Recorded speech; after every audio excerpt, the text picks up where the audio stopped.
Hey,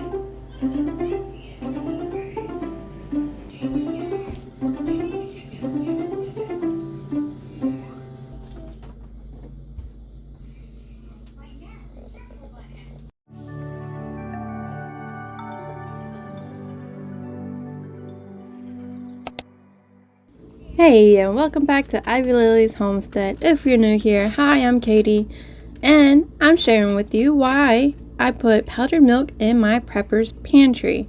For one, if you have been seeing on some cream of chicken soups, you know there's some ingredients that are not so great. If you add powdered milk and some flour and some seasoning, you got your own cream of chicken soup mix. You just need a half a cup of this and 1 1/4 cup of water, and you got your own can of cream of chicken soup. And I'm using this. The recipe that I used was for half a can, and since we're making our own homemade cream of chicken soup, we could split this in half and then nothing goes to waste. See what I did there? Saving time, saving money, using what we need and not wasting anything. That's the lovely thing that goes with homemade scratch food cooking. And right here I'm just making a good old hash brown casserole that I got from a retro cookbook for Christmas. And this thing has been so delicious. Handsome requested almost every other weekend. It's just some hash browns, cream of chicken soup, some cheese, some seasoning, sour cream, a little bit of butter, and that's it. Then you pop it in a dish and bake it in the oven, and you top it with cheese also. So the cheese mixed in, topped with cheese, and then you put it in the oven. And then I got distracted from going outside to look at my cute little garden popping up, and I didn't give you a final result for that one. But just know it was delicious. And next up, my neighbor, because they planted earlier than I did, they got some squash coming in. And if you got squash coming in, I have 2 recipes for you to use up the squash. One will be a side dish, and it is on ivylilies.com on the blog. It's a very good recipe, delicious recipe. This is something Handsome also requests during the summertime. I feel like it's just a summertime meal when you have all the squash and zucchini. I normally do squash and zucchini together, but all we got is squash and yellow squash.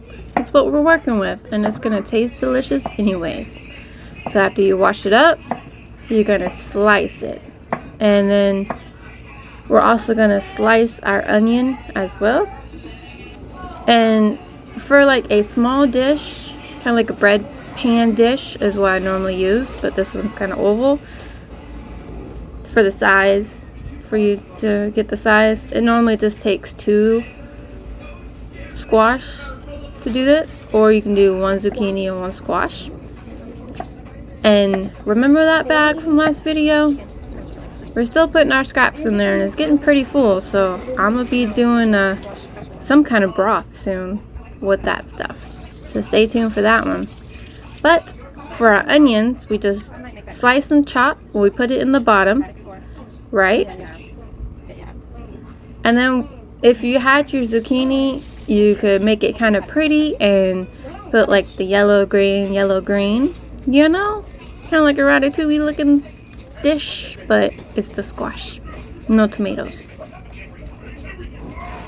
And so after you put all these little pieces in here, we are going to go back and add some seasoning on top and some garlic, minced garlic, some butter. If you don't know, I love to use butter over anything else. It's just going to make things taste delicious. So we're just going to put it a few little pieces in between each of these little squash pieces to help, you know, butter it up, make it taste good. And then we're going to add some garlic. I like to put it on the top or in between pieces. That kind of works out really good. Or you could put it in the bottom with the onion. That would work out even better. If you have a squash or zucchini recipe that you love and you would like to share, I would love to read it in the comments below. So, drop those wonderful, yummy recipes down. Kinder's buttery garlic and herb is what we're using. I feel like a garlic and herb type seasoning goes well with this dish, right? I'm gonna add that, and then I'll also add a little sprinkles of garlic powder and then onion powder.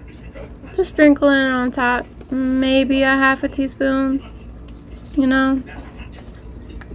I do have the measurements on the blog, so if you want to check that recipe out for the exact measurements, go ahead. We do some pepper and some salt, and then for the top piece we're gonna put on some Parmesan cheese, and that's just gonna make it taste delicious. And then we're gonna cover it up. This helps it cook a little better, right? So once that's done, we're gonna pop that in the oven. Now here comes the dessert, the squash chocolate chip cake. This is good and delicious. And that leftover squash that might be a little too big to do something with, you can still use it for this. Just take those seeds out and then shred it up. Then we're going to add sugar. We're going to add an egg. And then we're going to go over and get our yogurt out. And we're going to put some yogurt in this dish. It makes it good and yummy and moist.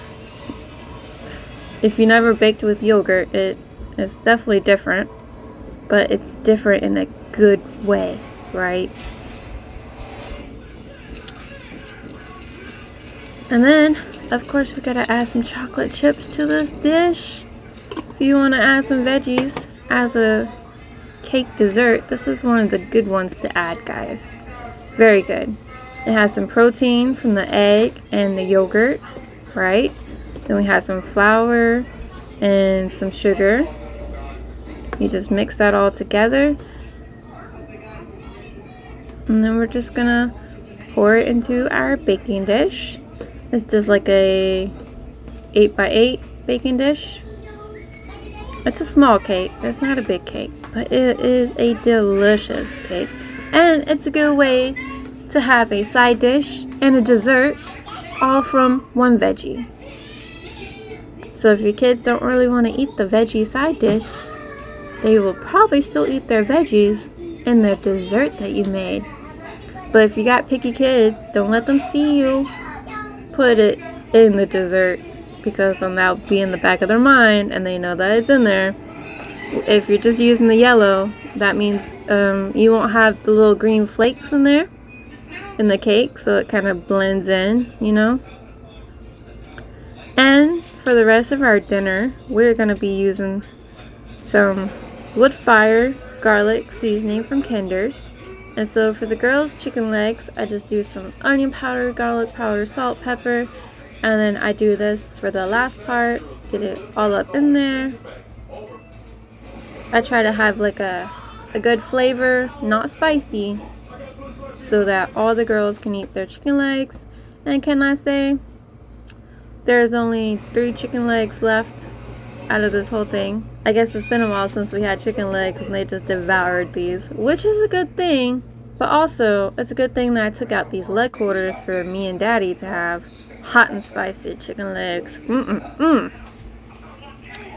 Now I put those chicken in the oven, and then the cake was done. The squash still needed a little bit more time. The squash does take a longer time to cook. You want it to be a little soft, not too hard. And so while that's all cooking, we can go ahead and sprinkle our chocolate chips onto our cake. And, you know, it's still hot from the oven, so it's going to help melt all these chocolate chips down.